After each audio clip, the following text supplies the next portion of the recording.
not much of a singer. Which is something that Britney Spears and I have in common, and probably why they put me on this show. Oh, with that shade. I would never shade Britney. I love me some Britney. I would never shade her. I mean, who do you think I am? Her family? Okay, I gotta lose the stick. Woo, that is hot. Okay. Thank you. Thank you.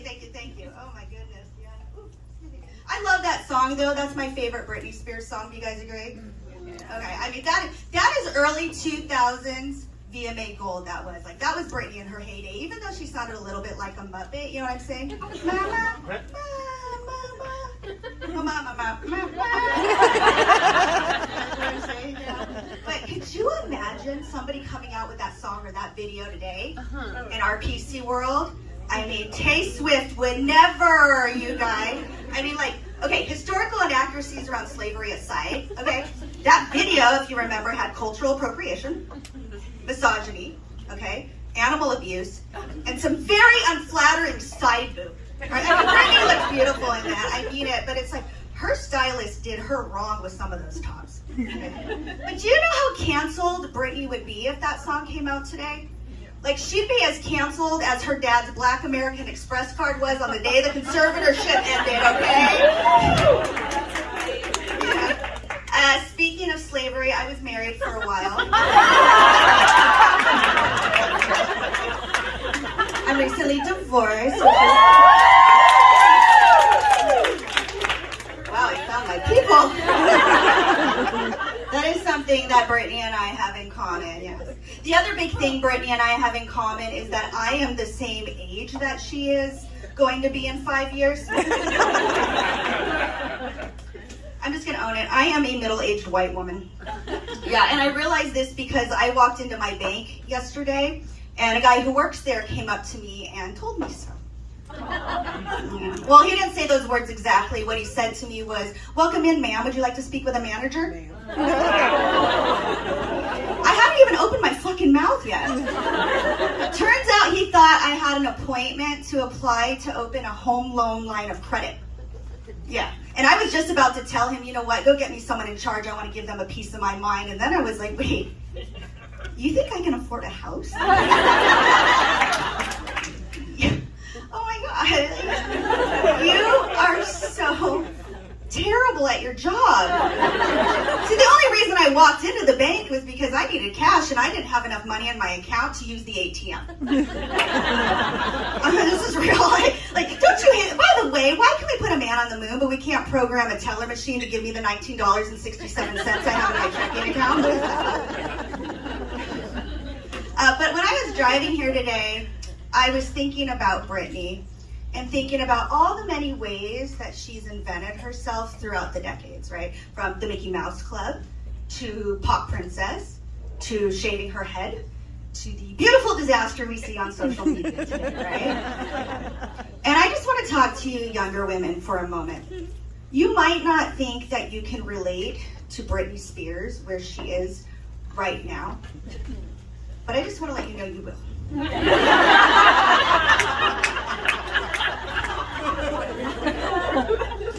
It's coming.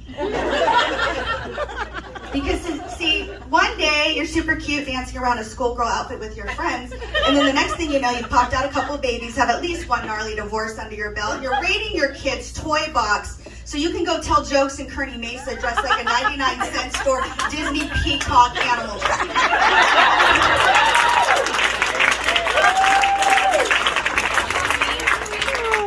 Now I realize that sounded oddly specific. But I just want to tell you this. When you get to that place in your life, and you will, okay? If you find one thing, one fucking thing that makes you happy in this world, okay? I do not care if it is twirling around on Instagram in your chonies in what appears to be the lobby of a Holiday Inn Express. I want you to fucking go with that. I want you to go with that with everything you got.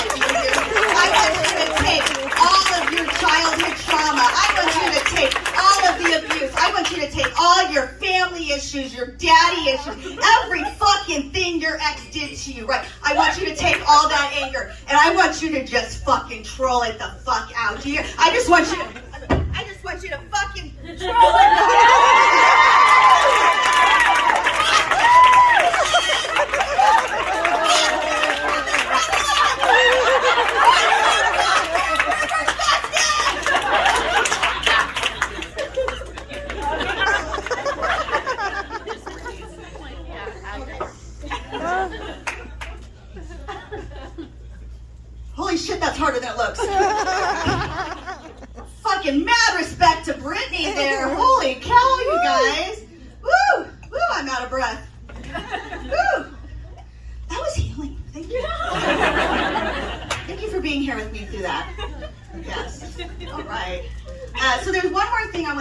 to you guys about. That's a little bit Britney related, I think. Show of hands. Who here does drugs? I can't see, but I'm just going to assume it's all of you. So drugs are so bougie now. Has anybody noticed that? Like drugs are, like even weed, it's just so fucking bougie now. Like, I'm going to be honest with you guys. Ever since weed became legal, I have absolutely no fucking idea what's going on with it. I know. See, because back in my day, if you wanted to get high, you had to work for it. Okay? Like, first of all, before you could buy weed, you had to know somebody who sells weed. And you could spend the better part of your evening driving around the city looking for this person. Now, when I tell younger people this, the first thing they always ask me is, if you knew somebody who sold weed, why didn't you just call them? And I'm like, call them? At their house? And do what, talk to their mom? The best you could do is send an encrypted text message to their pager and hope they got it in time. Now, like, they would be sitting on some couch, or dealer would, and their pants would vibrate, and they would look at the pager and they'd be like, oh, 619-566-3063 would like some 420. And then they would call you at your house and talk to your mom. One of my best friends from childhood is in the audience laughing because she knows that's still my parents' number. So, and if you're lucky, at some point before midnight, you'd find yourself in some quasi-rapey apartment complex in Chula Vista buying a sack of weed from some guy named Hefe. And not to throw anyone under the bus, but Hefe was the name of my actual drug dealer back in the day. I did change some of the details. He lived in Imperial Beach. And he was my dad. See, back in the 90s, drug dealers didn't advertise, you guys. There's no billboards off the 94 freeway telling you which exit to take to go buy drugs, okay? You didn't pull up to some shishi dispensary next to a Starbucks and a taqueria and walk in and buy some fancy jar of something called blue raspberry slushy. Because the other thing is, back then, weed was not named after fragrances at Bath and Body Works. Okay? Now, once you got your hands on a stash, can we talk about that for a second? Okay. Once you got your hands on a stash, which, by the way, was brown, you didn't get to smoke it right away, did you? No, you didn't. You first had to spend half an hour doing what? Picking the seeds out of it! Some of you are definitely picking the seeds out of the weed years old, I can tell. Yes. If you don't know what that looks like, it was the stupidest fucking thing. So this is what it looks like. And you'd be sitting here for 30 minutes moving it from one plate to the next.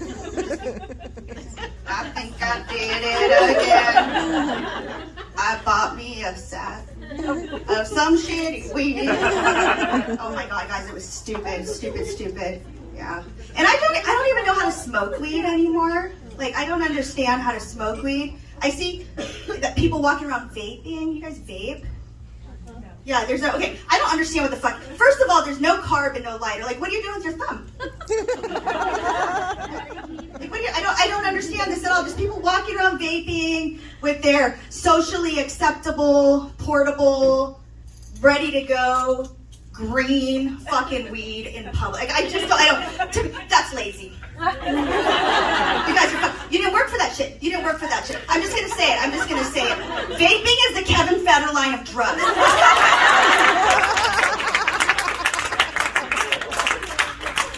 I don't know what that is, but that's all I have for you. Are you guys pumped?